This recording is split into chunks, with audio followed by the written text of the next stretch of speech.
Welcome back to the Daily Mastermind. My name is George Wright III with your daily dose of inspiration, motivation, and education so that you can unleash your true potential. And that's what we're talking about here today. We're in day 4 of our 5-day series on how to win friends and influence people by Dale Carnegie.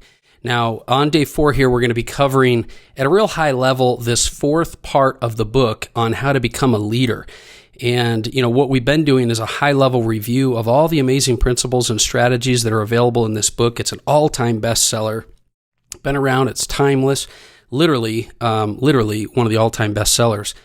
So as a reminder, there's 4 parts of this book. Techniques on handling people, ways to make people like you, winning people over to your way of thinking, true persuasion, and then becoming a leader. And that's the part I wish we had tons and tons of time on.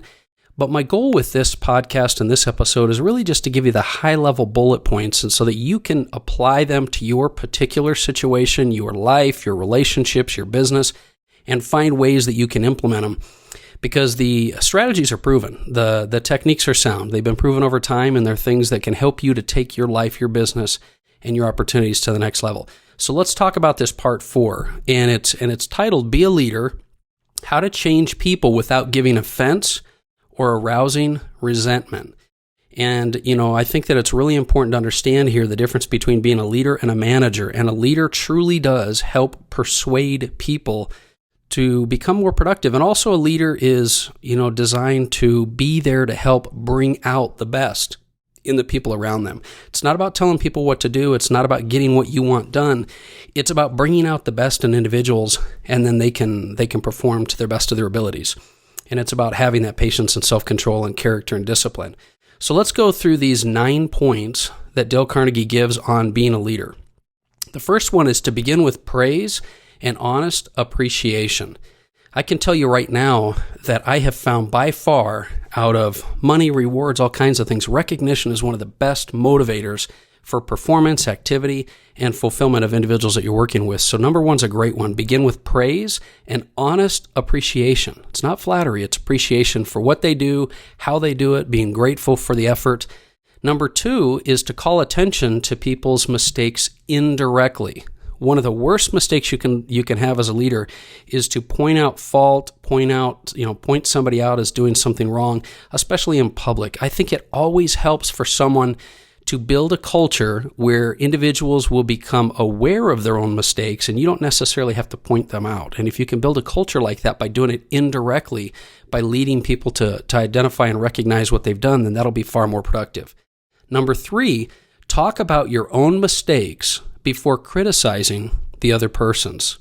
I think it's very important for us to understand, and Dale Carnegie does a great job with some of his illustrations in the book, that mistakes are learning curves. Mistakes are the investment you make in individuals that you're working with, around, or leading in order to help them grow. And so pointing out or criticizing their mistakes without sort of humanizing the situation and talking about your own mistakes before criticizing theirs helps them to realize that they can grow past it and they can get past it. So that's number 3. Number 4, ask questions instead of giving direct orders.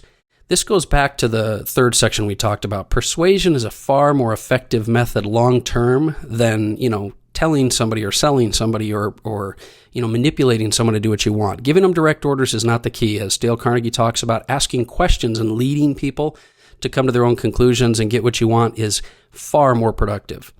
Number 5, let the other person save face. I think this one's pretty self-explanatory. The bottom line is you cause more issues than you would by, making a point than you would by letting them save face, especially if mistakes are made. You want to use that as a growth experience. Number 6 is to praise the slightest improvement and praise every improvement.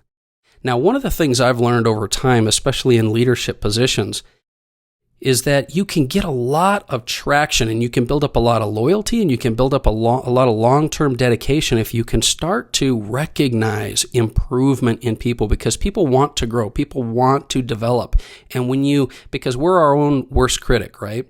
So it's hard for us to kind of identify things in ourselves that we're accomplishing or that we're making good progress with. So pointing out those improvements, every single improvement can create lots and lots of loyalty and production with people that you're working with.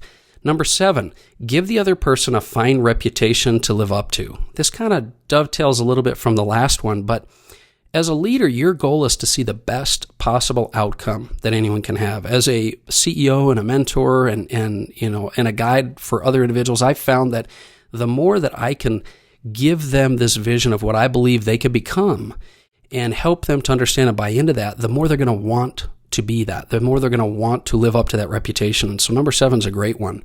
Number 8, use encouragement. Make the fault seem easy to correct. So look, when you find something is done wrong or inadequate or not up to par, when you point things out like that, the best thing you can do is help individuals to see the other perspective of the solution. And we talk about finding win-wins, creating a focus of solutions. And when you do that through encouragement, what people are going to do is they're going to start to have that culture of knowing that mistakes will come and grow. But when you visualize mistakes or failure as failure rather than learning, then you try to avoid them. When you visualize and understand that your mistakes are learning and growth, then you'll want to go fail 5 times faster. That's the key. So use encouragement and make the fault seem easy to correct. And number 9, the final one in being a leader, is make the other person happy about doing the thing you suggest. The best way to do that is to make sure that you align people with their unique talents and their unique abilities and that they feel that they're committed and have some value in what they're doing. So make the other person happy about what they're doing and what you suggest. And those are the 9 points for being a leader, how to change people without giving offense or arousing resentment. And I want to do just a real quick recap. And then tomorrow, I'm going to dig into just a couple of key thoughts on character, on criticism, on secrets of success and influence out of the book that I took in general. But just as a quick review, we talked a little bit about the techniques for handling people. We talked 3 of those techniques. We talked about 6 ways to help people to like you. And we talked about the way to win people over to your way of thinking. There's 12 ways with that. And then today, 9 ways on how to be a leader. I want to really highly encourage you to go pick up a copy of How to Win Friends and Influence People, because we're going to summarize a few things tomorrow, and I want to apply it to some business principles and things that I've learned. But I find that when you can go through the stories and the illustrations and things that Dale Carnegie offers, what you're going to find is that you'll be able to relate to certain situations. You'll find little areas in your life that you know that you can apply in a better way.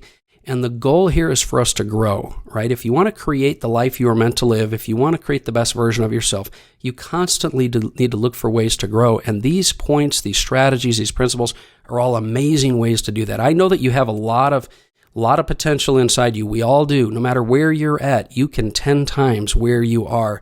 And I believe you can do that. The more you learn, the more you earn, the more you grow, the happier and more fulfilled you'll be. So that's my message for today. I appreciate you checking in with me. You are the average of the 5 people that you hang out with, and you've been hanging out with me today, and I'm glad that you were spending some time. I look forward to some comments and even some feedback from you. If there's some things you'd like to have on this podcast, let me know. And download the Daily Mastermind mobile app. I think it's something that'll help you greatly. It's all free resources for entrepreneurs and investors. And so I hope that will make a big difference for you in your life. I look forward to talking with you tomorrow. We're going to talk about a little bit of high level of this book, also a couple of lifestyle things I've got for you. And so have an amazing day. I'll talk with you soon. This is George Wright III, and this has been the Daily Mastermind.